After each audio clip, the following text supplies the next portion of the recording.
So these trees are kind of interesting. We had some forestry experts out, and one of them told me that these trees have been cut down once a long time ago, and then this is how they regrew. This particular area has a lot of those trees in it, so I imagine that at one point this particular area of our property was heavily logged. It's predominantly oak trees here and some hemlock, and then when you go over here there's a lot of spruce. Here we are back in an area where we find some hemlock. I've gotten to be rather nervous and protective of our hemlocks.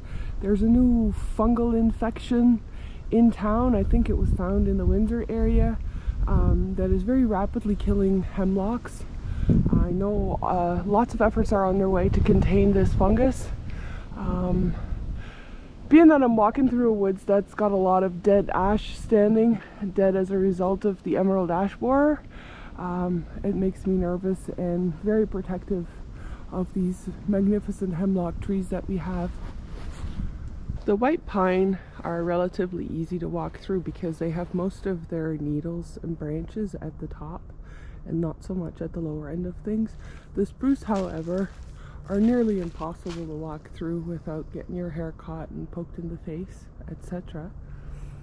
So I've been going around and looking for the various trails that previous owners have made. So this is one of those trails. It's actually behind the little pond where we just were, and I just recently stumbled on this one. So you can see it's nice, wide and open, and it just makes walking a little bit easier, and you still get to see lots. What I find interesting is that I'm not the only one using these trails.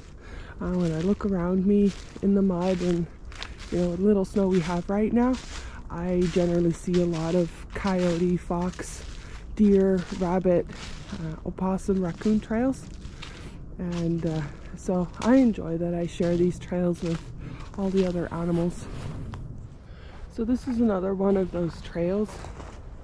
You can see that at one point ATVs were driven through here. I'm not entirely sure how long ago the last ATV passed here. I am seeing all the damage that was done by an off-road vehicle as relatively light as an ATV.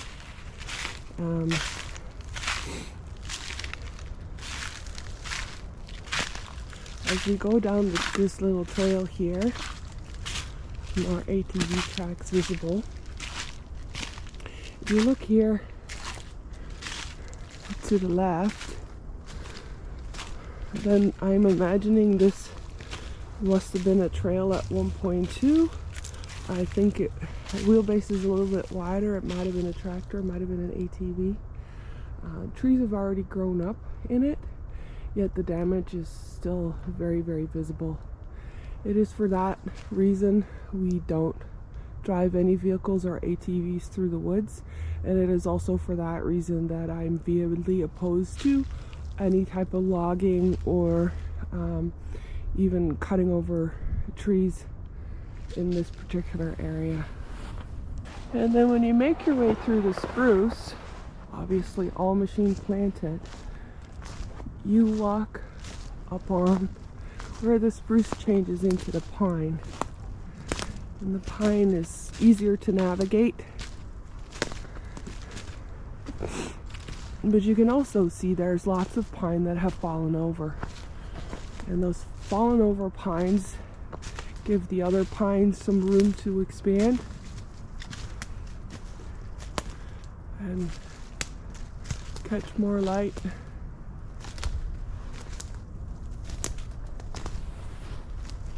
That's a funny pine. It's got a cool bend in it. I don't know if it's visible on. Oh, I just scared up a wild turkey that was roosting in this tree. It's quite early still.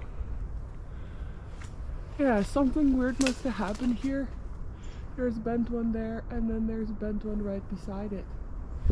And then when you walk out of the pine, you walk into mixed swamp, dry kind of area with the deciduous trees. Oh, and some pine.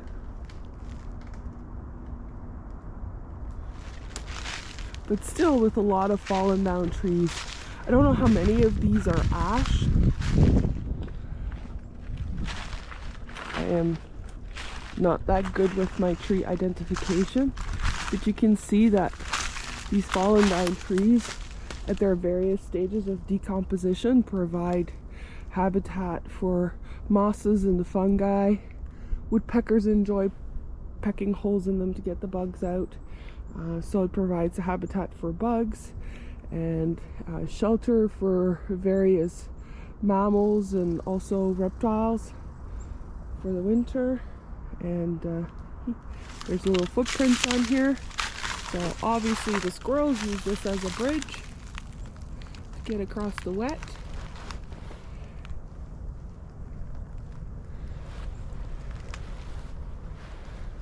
And maybe squirrels even hide some food, cache food in these trees, and as they decompose more, the nutrients will return to the soil. It's kind of the dust to dust kind of concept, which is pretty awesome on its own.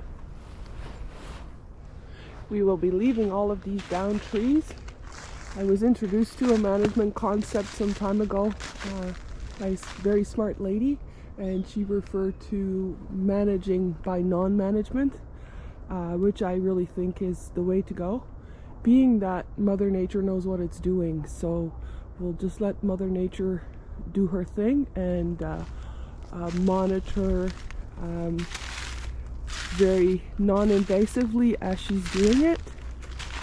And you know, hopefully over the years we can see what happens. This is kind of a cool tree. It's got a lot of cavities in it. It's hard to say this time of year if this tree is dead or alive, but these cavities are definitely of interest. Obviously, nesting habitat and shelter for a lot of different species of wildlife. Inevitably, when you walk on this property, you're going to have to cross the wetland, and you can see that the little creatures make good use of these fallen trees. I'm a bit more clumsy and I wouldn't have the balance to use one of these, so I'm going to have to get my feet wet. This is one of our magnificent hemlocks. We have quite a few on our property. Hemlocks you can recognize because they have flat needles rather than the circular ones that spruce and pine have. The reason we have so many hemlock, I am told, is because they like wet feet. And so in the lower areas of our property, you can find a lot of hemlocks. Now here is a really cool tree. I'm going to guess this was a hemlock once that fell over. But look at all these cavities. So I would refer to this as a woodpecker tree. Obviously the woodpeckers had great fun pecking in this tree and looking for bugs. So despite being a dead tree that has fallen over, you can see it's still very functional in many ways. Not entirely sure what happened here. Can't say what kind of tree this was. I think it must have been harvested because that end looks like it was cut with the chainsaw. There's still some fungi visible right here despite the -4 temperatures.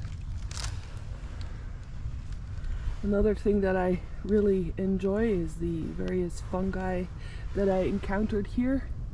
I tried to learn very hard identification skills.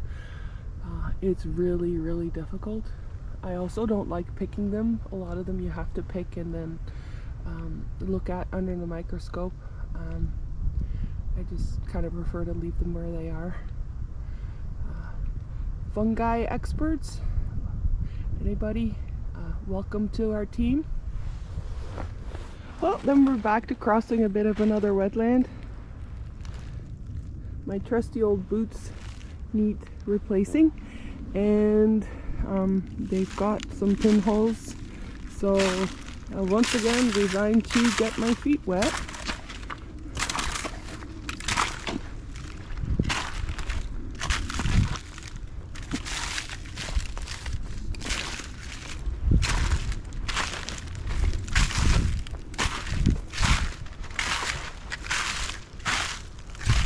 So we head into a planted portion of the property, and I guess at some point somebody must have gotten tired of getting snagged by low branches. So I'm not entirely sure who the responsible party is, but somebody cut this lovely trail through the spruce. It goes on for quite a while.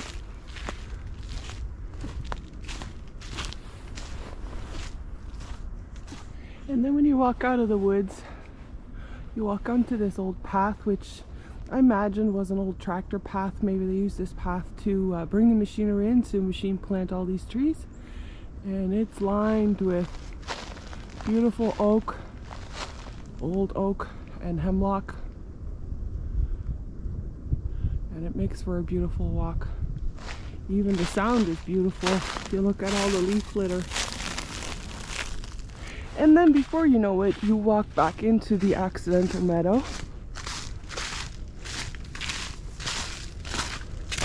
Through some more water. Doesn't matter anymore, my socks are already wet.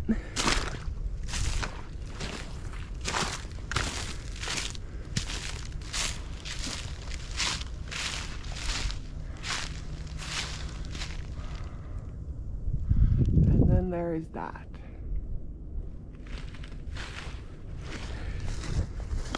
This is one of our magnificent, now partially frozen vernal pools.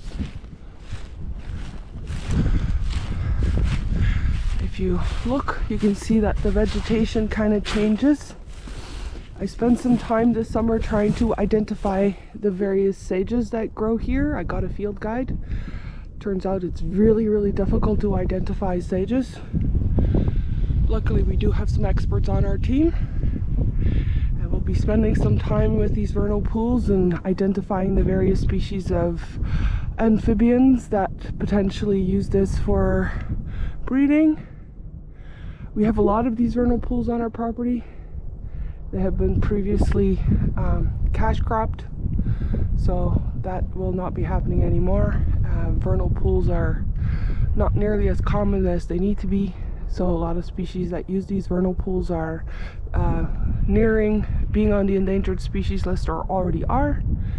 And we'll have some fun with these, with identifying all the various frogs and salamanders that might use these.